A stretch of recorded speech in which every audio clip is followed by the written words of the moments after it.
सभी प्रेमी दृष्टि प्रणाम करके आंखों को देखिए।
ये घोड़ासान के धरती पर आए थे।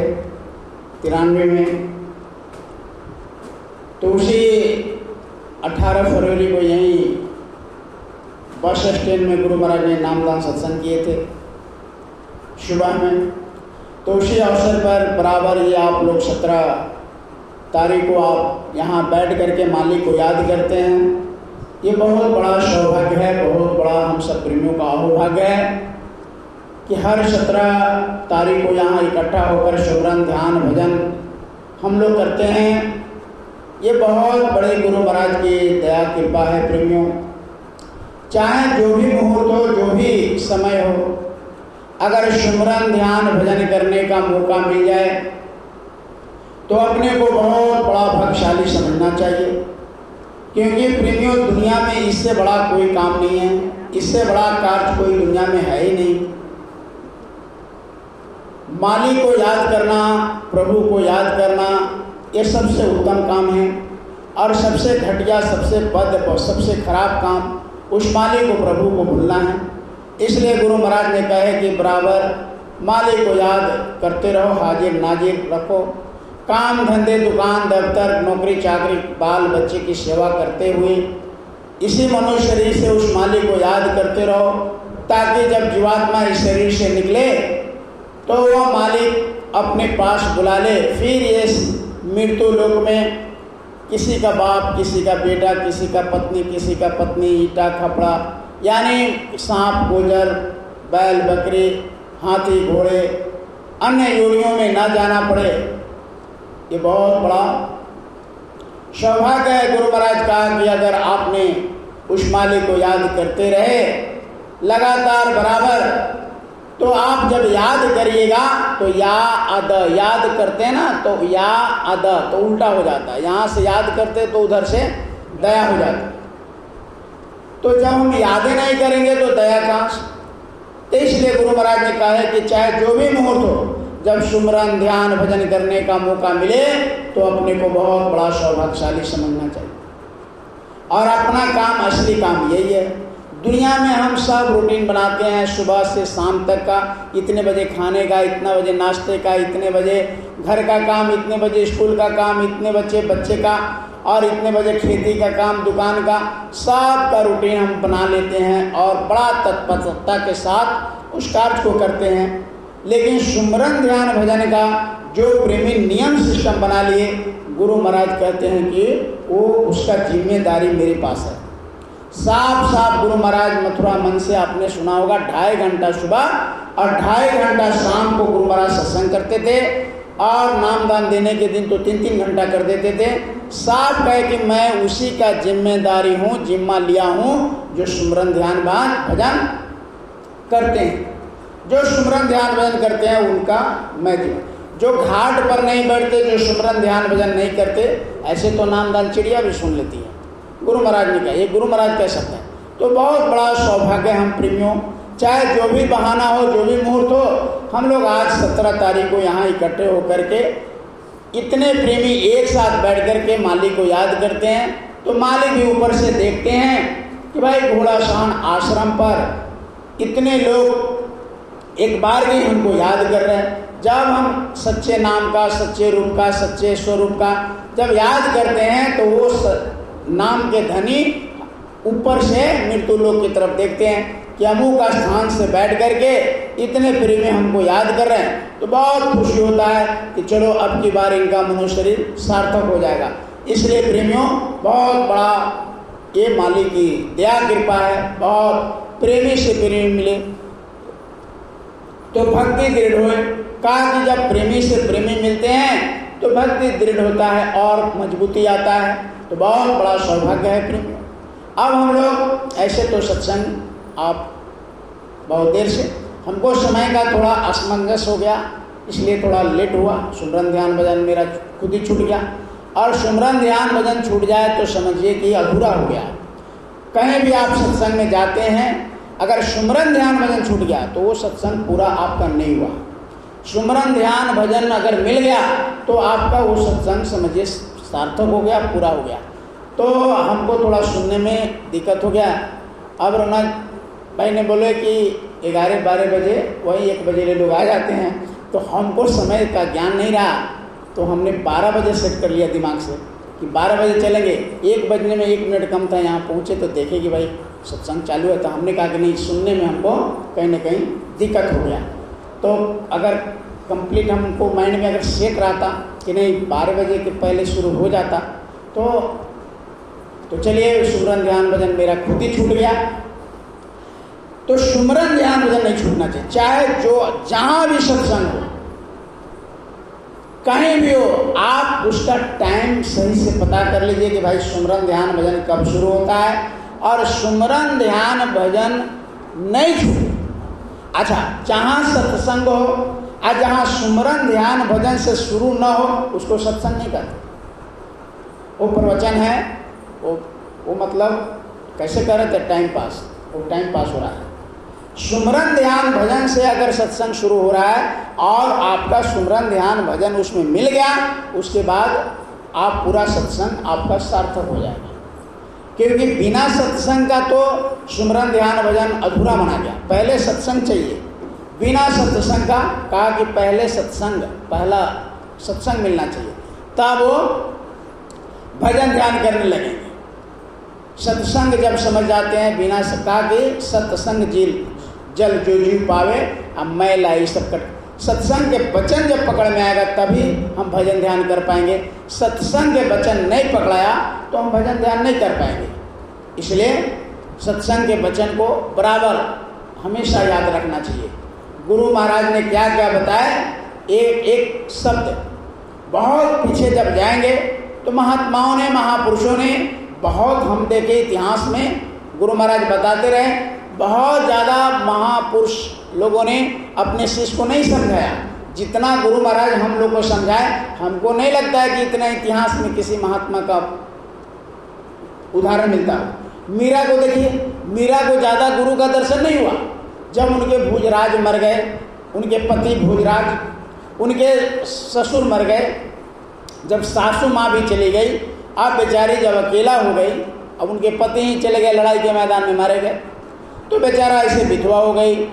कुछ दिन के बाद में ससुर मर गए, कुछ दिन में उनके सास लोग भी चले गए। अब उनके बस देवर बच गए राणा, और उनके बच गए उदोबाई, उनकी ननद। अब वो लोग मना करते थे लोग को। अब ये बेचारी पुण्यात्मा थी, साधक थी पूर्वजन्मों का। अब ये उस मालिक का जीव थी, मालिक के लिए तड़पती रहती थी। और जो मालिक के लिए तड़पते हैं, चाहे जो भी बहाना हो, वो महापुरुष उनको मिल ही जाते हैं। तो रविदास जी महाराज ने उनको किसी न किसी तरह से मीरा को आकर के उन्हीं के जैसे कैसे आश्रम में पीछे बगीचा है, तो उसी तरह मीरा के बगीचे में ही उनके महापुरुष, उनके गुरु महाराज ने, रविदास जी महाराज ने सत्संग शुरू किया और उन्होंने सुन ली और उनको वचन मिल गया। अब उनको इतना तड़प हुआ गुरु से मिलने का, दर्शन करने का तड़प, तो बीच बीच में छुप छुप करके उनके सत्संग में जा करके सत्संग किया करती थी, दर्शन किया करती थी।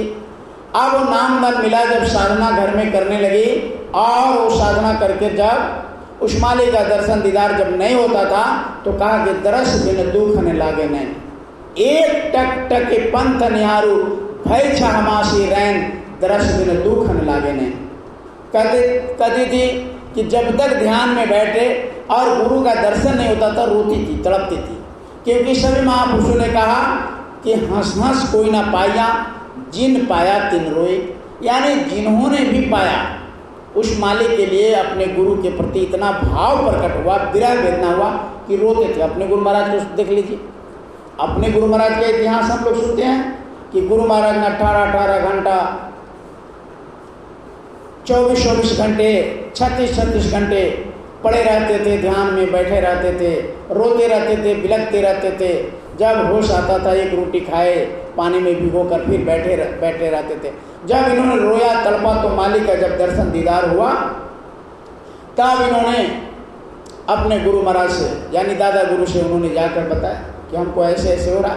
दादा गुरु ने ऐसे उंगली किया मुंह पर कि चुप रहो, बक बक मत करो, अब उतर रही है दया, कृपा हो रहा है, इसको लुटाओ मत, बोलो नहीं किसी से, मत बताओ ना। तो गुरु महाराज ने बोलना ही बंद कर दिए थे, कुछ दिन तक चुप्पे रह गए थे। कलकत्ता में इन्होंने साधना कर रहे थे गुरु महाराज उसी इलाके में।